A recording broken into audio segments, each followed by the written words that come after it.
Welcome back to the F1 2017 career mode, and you join me for round number 17, the Circuit of the Americas, COTA, and the United States, or the American Grand Prix. I think it's referred to as United States Grand Prix. I don't think it's called the American Grand Prix, but anyway, nonetheless, it's a track I don't really enjoy, as you would have heard on the outro of the last part. It just, I don't know, it doesn't work for me, you know. Just a lot of the corners I'm not really just a big fan of.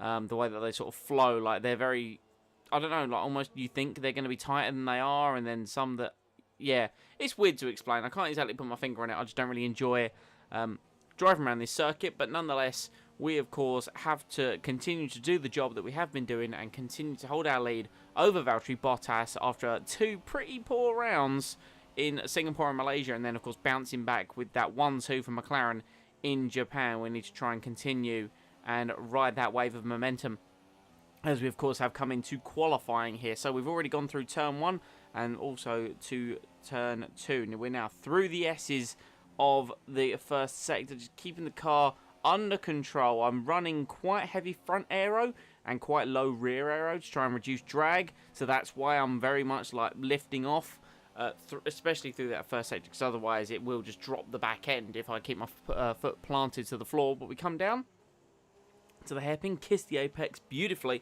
and then we're on the power on the back straight, and we've got one of the Force Indians up ahead of us. Not sure who it is. Bottas currently setting the pace. He's got 104.8 up towards the second sector, so we're going to see if we can match that as we're now diving down towards a quote-unquote hairpin. It's a very sharp corner, this one here. You see, it almost seems like 90 degrees, but it is more of a hairpin. We're going to cross the split now, and we're just a tenth above Valtteri Bottas' time. So a little bit of time to make up in the final sector. Let's see what we can do. I do tend to find I'm not very good at finishing a lap. You know, look at Malaysia, for example, where I was only a tenth down and then ended the lap like 8/10 down. But anyway, we come through the long quad-barreled right-hander, very reminiscent of that corner in Turkey. And we're now going to come through the fast sweeping left-hander, kiss the apex beautifully, back on the power there, riding the curb, and then it's Perez just in the middle of the road up towards the line at the final corner, and we're going to cross it. It's a 35.9. It was a good few tenths faster than Bottas' time. That put us P1 for then, and it was still P1 at the end of the session. The only man in the 1:35. So we're 2 tenths ahead of Sebastian Vettel on pole position. Then Valtteri Bottas, Lewis Hamilton in the Mercedes. Alonso P5, half a second off me. Raikkonen, Verstappen, Ricciardo, Perez, and Ocon round out the top 10. So good bounce back. That's 2 consecutive pole positions for us now, and we need to try and capitalise every which way we can. On paper, looking at it here, the 2-stop is only about 3 seconds slower, and is going to be a hell of a lot more enjoyable than that 1-stop. So that's what I've decided to go on. We'll do 7 laps on an ultra soft, then go for about 9 laps, and then 12. Obviously, strategy is always subject to change, depending on, of course, how the tyres are behaving, and obviously fuel up the car for a little bit more than the amount of laps left in the Grand Prix, because this Mc Honda is very, very thirsty, and we're going to want to make sure that we make it to the end of the Grand Prix. Not really have to do too much fuel saving, but want to use that rich mix as and when we can, as we build with the lights. 5 red lights. Lights are out, not very long hold, and away we go for the American Grand Prix. Vettel's had a poor start. That's enabled us to comfortably take the lead going up into turn 1. Just nice and cautious. Don't try and drop the car on exit. Hamilton's moved up to second. Sebastian Vettel down to third. Where's Alonso in the shuffle? I think he may have moved up and he's fighting through the 4th or 5th as we go through the S's for the first time. Now we're fat with fuel. Hopefully that'll be pressing the car back into the circuit. We're not going to have to worry about drifting out too wide, but we've made a mistake on the exit there, and that potentially opened up the door for Lewis Hamilton, but he wasn't quite far enough behind us to be able to try and make a move around the outside as we now come down towards the hairpin for the very first time down the hill. A lot of undulation on this circuit, I've got to say. That is one of the features I do actually kind of really enjoy about it, but we've completely missed that apex. That gave Hamilton the opportunity to cut underneath us, but we were able to carry more speed on exit. Hamilton, though, going to sit in our slipstream. DRS, of course, not available until lap 3. Is Hamilton going to look to make a move? If he does, he's going to try and go to the outside line. He hasn't got that much extra on straight line speed. We're going to brake early, force him around the outside, cut back in, lovely control, and we retain the lead as we now move on to lap 2. Hamilton there in the slipstream, thinking about having to go into the hairpin, and you know what? He might as well take the lead because we've gone very wide. He's going to try and get us on traction. He has the outside Going into the next right-hander, we're going to squeeze him out. Hamilton takes the opportunity, though. He's got past us, keeps it on the inside, and then through the double-barreled left-hander, he squeezed himself onto the apex, but pushed us out wide, limited our traction on the curb. Hamilton out-racing us, completely sold us the dummy by trying to go around the outside, and then just kept his foot in, and he's got us into the lead of the American Grand Prix. I have bumped the car up into Rich Mix to try and chase after him, but not able to. Meanwhile, further back down the field, Verstappen has retired from the Grand Prix. Raikkonen also up to third, but we're only half a second behind Lewis Hamilton here as we try and catch up to him at turn 1. But no, later on in the lap, you can see he's already got ahead of us there. So, unfortunately, that looks to be first place gone. Hamilton's going to disappear into the distance, most likely. We now have to look in our rear-view mirrors at Kimi Raikkonen, who's attacking us down the inside here into the final sector, but very late on the brakes. Can we slow it down before the curb? Just about. Raikkonen putting himself in a very similar position to Hamilton, but we're going to be much more aggressive with our defence this time around. Not going to let Raikkonen muscle his way up alongside us to be able to dive it down the inside of that left-hander. We've unfortunately gone a little bit wide. I couldn't nail the final corner. You see Hamilton with a 36.7, and we come across the line with a 38.5. We are 1.8 seconds off the pace. That's just what you want and trying to fight at the sharp end. I've gone a little bit deep, haven't turned in into turn 1, and Raikkonen just made me look like an absolute novice into turn 1. He parked his car perfectly on the inside, and he was able to get ahead of me. Thankfully, our Mclaren appears to be the quickest car in the first sector, so through the S's I'm able to catch back up to him, sweep round the right-hander, Raikkonen jumps across us, goes across our front wing, and we've dropped the car on the exit of one of the fast corners on the circuit here, so we're having to sort of get it under control on the runoff area there, and that's us dropped down into 13th place with very heated up tyres, and that's not going to help our tyre wear in any way, shape or form. Raikkonen came from off-screen just across us there. Now, I had pinched myself on the apex.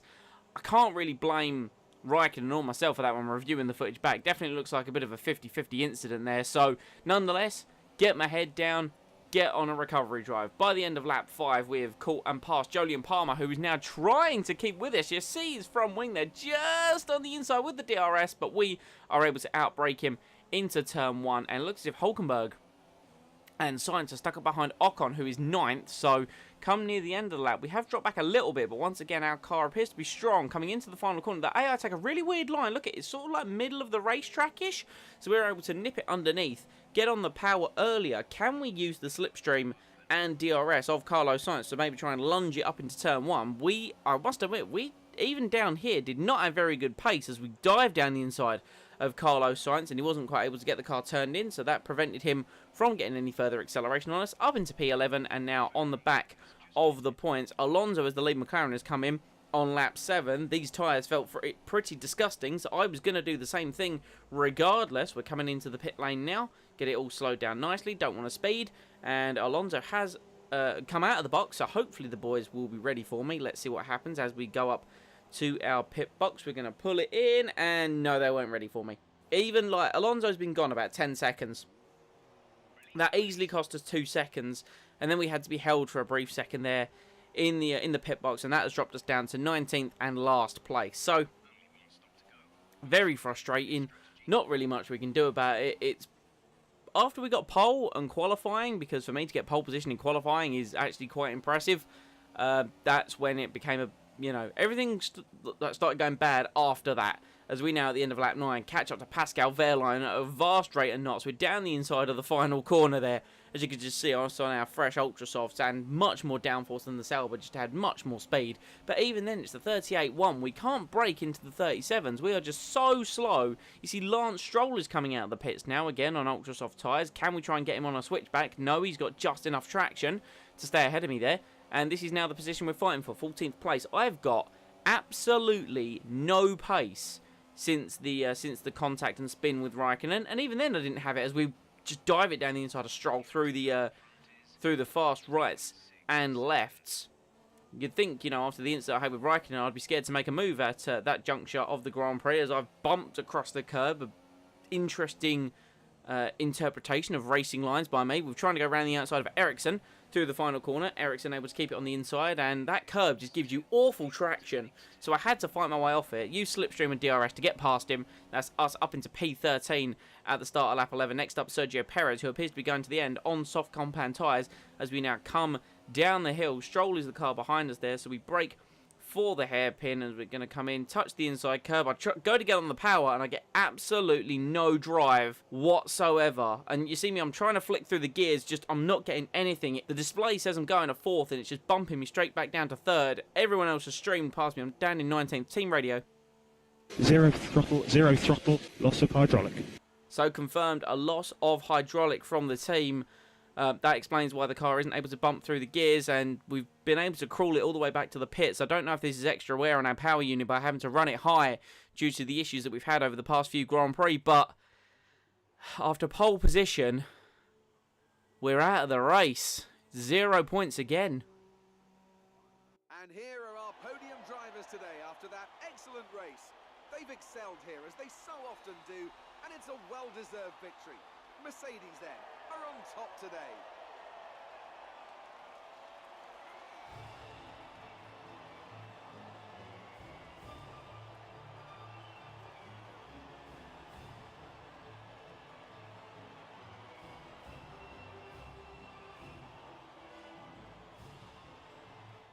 There you have the final results of the Grand Prix, the United States Grand Prix. Lewis Hamilton wins it from 7th by Kimi Räikkönen, Sebastian Vettel down to 3rd. Bottas, again, only in 4th, so he wasn't able to fully capitalise on our retirement, only gaining 12 points on us on the Drivers' Championship with 3 rounds left to go. Fernando Alonso brings it home in a solid 3rd place, just 6 seconds off of Bottas, but then 20 seconds ahead of Daniel Ricciardo, with Perez, Hülkenberg, Ocon, and Kvyat getting points for the Toro Rosso there. Nicely played with that one-stop strategy. While Raikkonen did the one stop, and even then he couldn't get ahead of Hamilton. That speaks volumes for the overall pace, as it were, for the cars. Moving on to the Drivers' Championship, Bottas now closes the gap to 43 points. Sebastian Vettel still within a shout, 71 points, but he needs to win every Grand Prix left of the season. And I need to retire or get 0 points from every single race. So it's getting close. Obviously, our run of form. Specifically our form, the incident with Raikkonen, of course the incident in Malaysia that cost us points, yeah, those can't keep continuing to happen. They're really frustrating, and I think the pressure just might be getting on to me. Moving on to the Constructors, McLaren still lead, but we've now only got 30 points to Mercedes and 53 points to Ferrari, so still arguably a 3-horse race this one, and we need to, I say we, Alonso's still doing the job, I need to knuckle down and make sure these mistakes don't keep happening, because I'm looming on returning to McLaren to glory, winning both championships and my first Drivers' World Championship, and it's falling apart.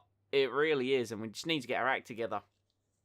Obviously, reviewing the car, yeah, it was hydraulics. That was what was causing the issue. Just had to get it back to the pits to prevent any kind of further issues.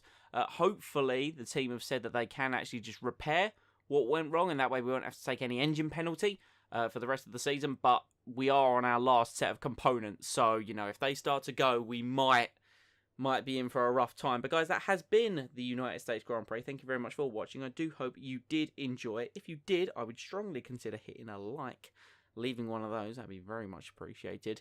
And of course, if you want to keep up to date with the content that comes to the channel, please remember to hit subscribe and enable them notifications to never miss a stream, an upload, you name it, and you'll be there. You will be there. You can tell my flow of the outro just got completely mumbled. I'm done. I've worked on so many videos and I'm so tired. See you next time.